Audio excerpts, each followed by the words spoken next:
On this episode of Left Off the Mat, we're looking at the wonderful world of mushrooms, or fungi, because we're going to catch up with Henry Terry, have a look at his truffle farm, and talk about how long it's been in his family, where truffles sort of got their start in Tasmania, and we'll do some recipes that go well with truffles, or if you can't get hold of truffle, a great substitute for that. So we'll use truffle salt for a couple of our recipes.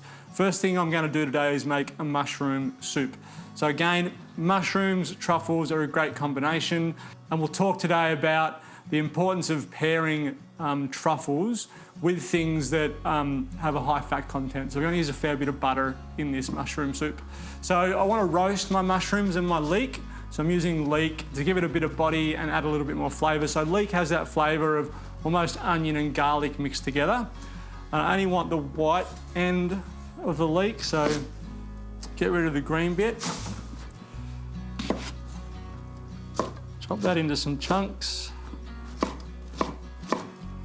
Pop that in my roasting tray. And then same with my mushrooms. Just want to roughly chop these. I've got two different types here. I've got shiitake mushrooms, which are these ones, and then button mushrooms. Oh, I've got a Swiss brown as well, so I've got three different types. So just a rough chop. We don't want them to be too small because we are roasting them.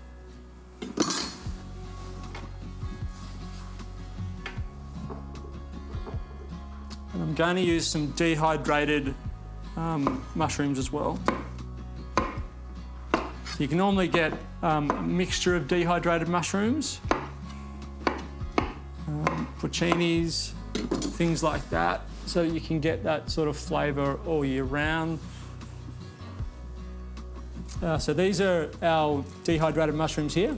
So you just need to add some boiling water on top of those. So I've got some hot water here, and that'll reconstitute, which means it'll just soak up the water, and we'll end up with a mushroom stock from that to go with our chicken stock.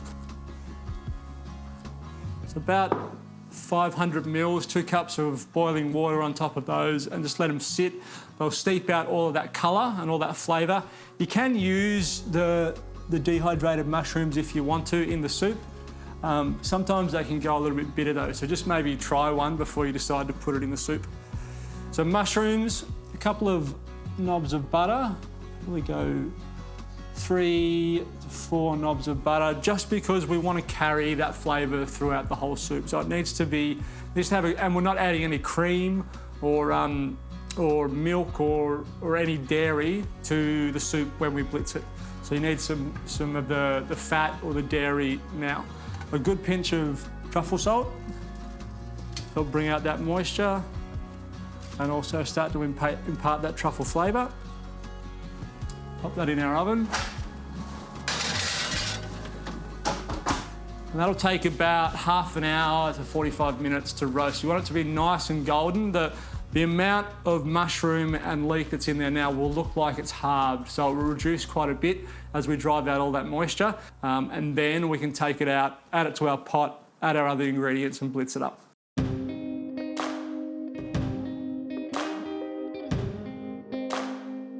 Mushrooms and my leek have been in for probably about half an hour, and I put them in for probably 10 minutes, then added some more delicate mushrooms, so some shimajis and some oyster mushrooms. So they should be ready to come out now. You can see how much sort of that shrunk, that was full of mushrooms by the time I put the second round in, and it's collapsed on itself as we've driven out all of that moisture. And it really smells of that really strong mushroom flavour now, which is what we want. So we can pop this into a saucepan.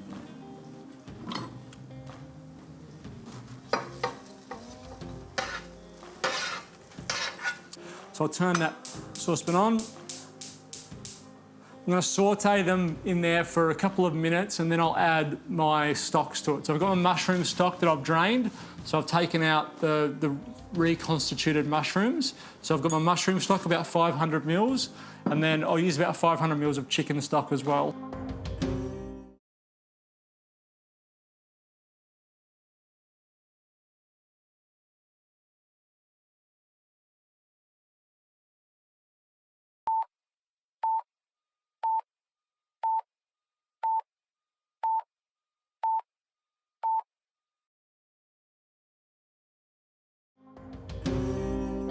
I said before that I'm not going to add any other dairy. I've got some cream here just in case I want to add it, if I want to emulsify it and bring it together. And I've got a little bit of Dijon mustard. I might add a teaspoon of that just at the end as well.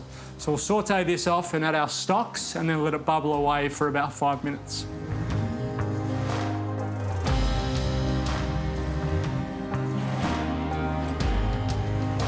My mushrooms have been cooking for about 5 minutes at a pretty rapid boil. Again, just to reduce that down, try and get as much flavour as we possibly can in there. I am going to add some cream, so I've changed my mind on that. Not much, about 1/3 cup of cream. I'm going to blitz this before I add any salt to it. Because I've got that mushroom stock in there and that chicken stock, there's a fair bit of salt that's going to be naturally in there, and we did season the mushrooms before we roasted them, so I'm not going to add any salt at this stage. So I'll blitz this.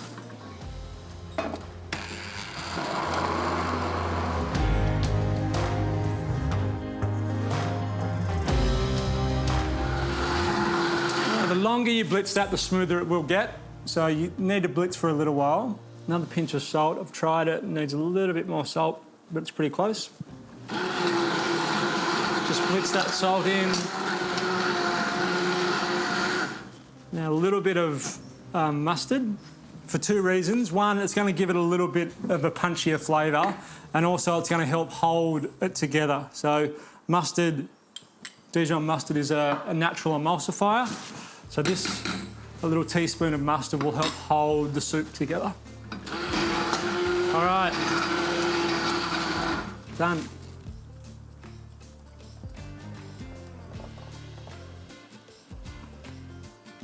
Like I said, it's a nice, chunky soup. Oh man, that's good.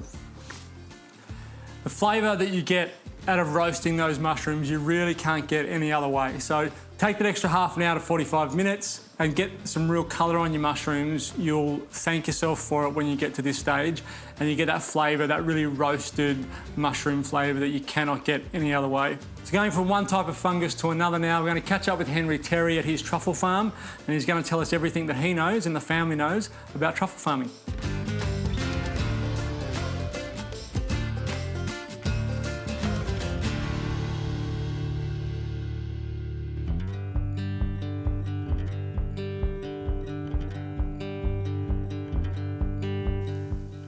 And the truffle industry in Tassie has been going for how long now? Oh, geez, probably about 25 years. My parents started in 1994. They planted their first trees. And were they the first? They were the first ones to grow a truffle in Australia, so or the French black truffle. So we've got lots of native varieties here, but the one that you're after is the French black truffle, and they grew the first one. From an agricultural perspective, it's been a really big learning curve for the last 20 years. It's a really young industry, and there's still a lot happening. But French black truffles, obviously originating in France, have a totally different environment that they grow in. So over there, you've got these really calcium-rich soils, extremely cold winters, extremely hot summers. Right. Now, the original thinking was to grow these here. If you flip the world, latitude-wise, Tassie's on a similar latitude to France. Right. But it actually turns out the climate is completely different. Okay. So in France, you've got those extremes, hot summers, cold winters. Here, you're just mild, pretty mild. So does that create a different truffle, or does it just mean it creates a different way of growing a truffle? A bit of both. So we grow lower volumes here in Tassie because we don't get those really hot summers. So the truffle actually takes about a year to form and mature. So in the summertime, these trees are starting to grow their truffles. And so hot weather and moisture makes for perfect conditions to get lots of fruit. If we've got a nice hot summer and a decent amount of rain, perfect. You're looking good. The quality is exceptional. So we've got these beautiful, intense truffles, which we have to say, we do have those pretty much every year here because we're in the most beautiful part of the world. This particular farm actually was originally a lot bigger in terms of, we had a lot more trees. We had 18,000 trees here, which was huge. Back in the 90s, it would have been the biggest one, I imagine. Don't quote me on that, but big farm. And over time, we've actually refined the process. So the first trees that we got, the inoculation process, which is early days when you're getting the fungi on the root system as a seedling, wasn't ideal. And so we've learned from that process. And so now we've only got about 5,000 trees, but really productive ones. And that lets us operate on a sort of a small scale, but do everything to a really high quality.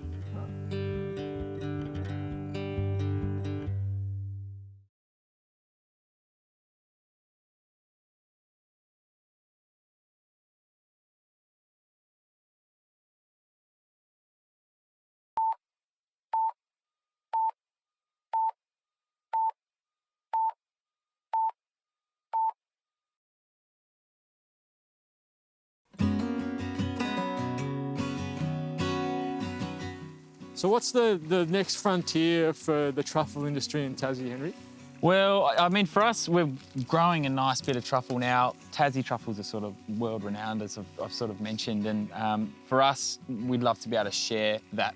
We'll share what we do with the world, I suppose, and having people come and visit and see what we do and be able to taste truffles, hunt them, dig them up, see the process and take a bit of that mystery away and see what it's all about. Yep. I think for everyone out there, truffles are really mysterious and they don't really quite know what they're all about or how they're harvested or how they're used. So people can come here to the farm, take a tour, dig up some truffles, see how it's all done, learn about the history and also taste the truffles as well. So it's a really exciting opportunity for us. What's the worst truffle dish you've ever had? I think I did. What's the best waste of truffle? The best waste of truffle. Oh, I've got a big list. Truffle Milo's not good. Truffle soy sauce doesn't work. Wow. Oh, off the top of my head, I could keep going. I don't know. Truffle Milo, that's a good Truffle Milo. I tell you what. Who thought that? Who in the family thought that'd be a good idea? I can't remember. I just remember it would have been probably me, but Anna, my sister, is the biggest fiend for disrespecting truffles. Really? And as like growing up, no comprehension of the value of these things. She'd get up and just shave, 60, 70 grams on her eggs. It's like, and you'd get up, mum and dad would be like, "Where's that whole truffle gone?" And it's just sitting there with the egg round her face. $300 worth of truffle. Yeah. So, I mean, we were so lucky because they were very normal for us. And that's the best way to experiment and the best way to really know how to use them best is to not have that thing in the back of your head going, "Oh, be careful," because they're valuable. We sort of grew up not knowing that. It's a very Tasmanian thing, I think. We've grown up with such good produce at our fingertips our whole lives. Yeah. We've got to practice, we've got to muck around with this great produce, that we now know what to do with it. Yeah, the look on people's faces and tasting produce that's like just been dug out of the ground. It's on a whole different level, and we just love doing it. So we're a working farm. It's a really authentic experience. It's intimate groups, small groups, and we just like to, connect with the people that are there and show them what we're all about. Yep. And the plan is to run them. How often? Who will take them? Who will the people meet when they come here? Yeah. What's the dogs? All that that's part of the exposure as well. Yeah, absolutely. So my sister Anna is actually running the truffle tours and the hunts. I'm helping out as well. It's a team effort. So, but Anna's sort of heading up that and. Hoping to be opening the doors every day, and if COVID allows the borders to open, and we'll be here waiting. Cool. Now back to the kitchen for a simple truffle pasta. Now, if you've got a friend that works in a truffle farm or owns a truffle farm and you can get your hands on truffle, that's wonderful. But most of the time you don't and you can't. So finding a substitute for that is important if you want to get that truffle flavour. And there are a few little tips that I can give you when working with truffles. One is try and go for something that has a high fat content. So if you're making some sort of sauce or a soup or anything like that, go for something with a high fat content, because that fat content will help carry that truffle flavour, and then you don't have to use as much of it. So I'm using truffle salt for this one. Mushrooms, because they're all from the same sort of family, that fungus family, and mushrooms and truffle go really well together. And cream, I'm using heavy cream to sort of carry that truffle flavour through the sauce. So because I'm using a different assortment of mushrooms, the way I prepare them is going to be different. My water's boiling, so this will only take about 10 minutes to cook. So what I'll do is get my pasta on. I'm using a linguine.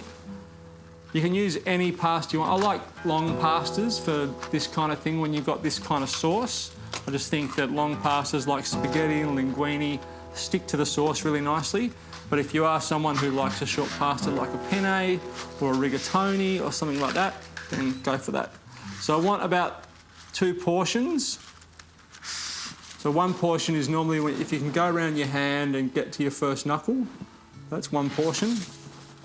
So 1.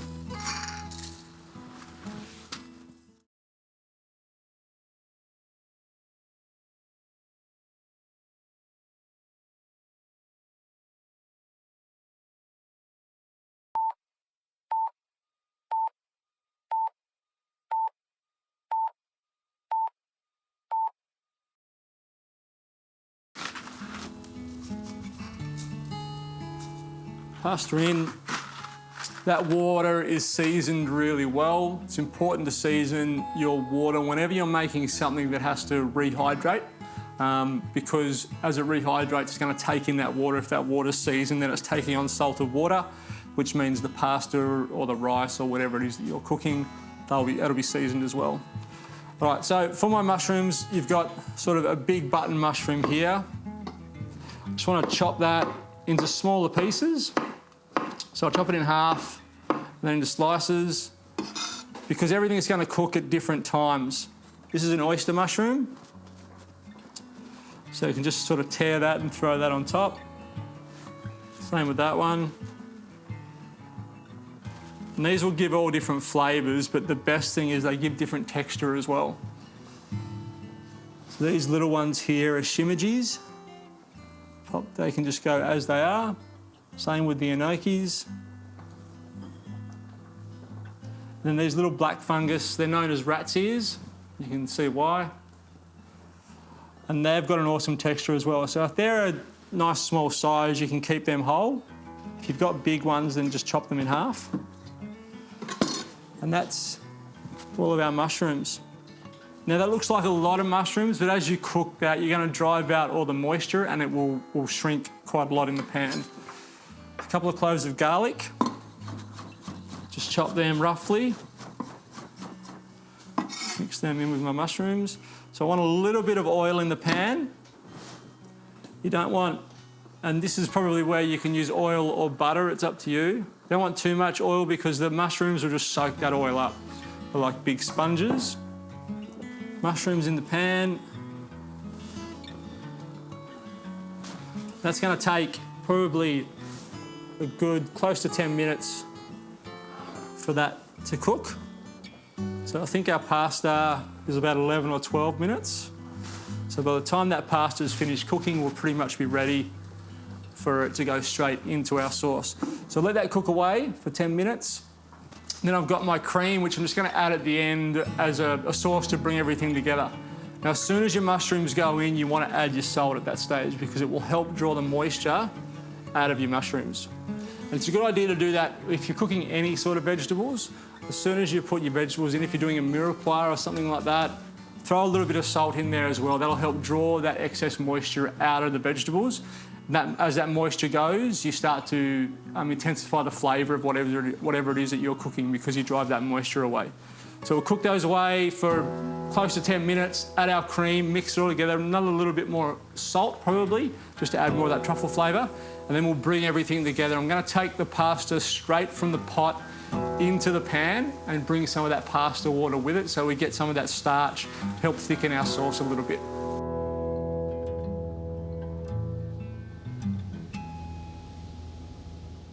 All right, my pasta is cooked. I've turned that off. I can turn my sauce off now. Just let that calm down a little bit. And like I said, I'm going to take directly from here, drag some of that pasta water into the sauce itself. And it's a really good trick. It's one of the things I learnt from travelling through, the two things I learnt from travelling through Italy, the things that they were sort of most excited to teach us about was the amount of salt that you put in the pasta water when you're cooking pasta. So that was one big thing that they made sure that we knew. And two, the importance of the pasta water. So taking or reserving a little bit of that pasta water. If you've strained it off and you're sitting it in a sieve, then just reserve a little bit of pasta water in the bottom of your pot just to help thicken the sauce if it needs it. So I'm going to, instead of draining it, I find the easiest way to do it is just by taking your pasta straight from the pot into your sauce, and see, you'll bring some of that pasta water with you as you naturally drag it over. And a good little tip as well is when you are cooking pasta, don't put 10, 15 litres of water in for one handful of pasta, because you want that pasta water to be quite starchy. So the smaller amount of water you've got in there to pasta itself, the stronger that pasta water will be, or the more starch there will be in that pasta water. So you'll actually end up with a better thickening agent in the way that the starch thickens. Just like you would if you were thickening with corn flour or something like that. It's the same sort of thing, the same starch that's thickening it.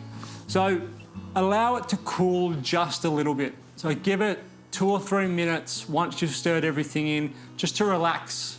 And as the pasta relaxes, as it cools down a little bit, it'll soak up that sauce. It's the last opportunity it gets to take on some more moisture. So give it 2 or 3 minutes, just like you would if you were resting meat, just to allow it to rest a little bit, just so that everything gets sucked into that pasta for that last little bit, and then transfer it to your plate. So I'll give that a few minutes, then we'll pop it onto our serving plate.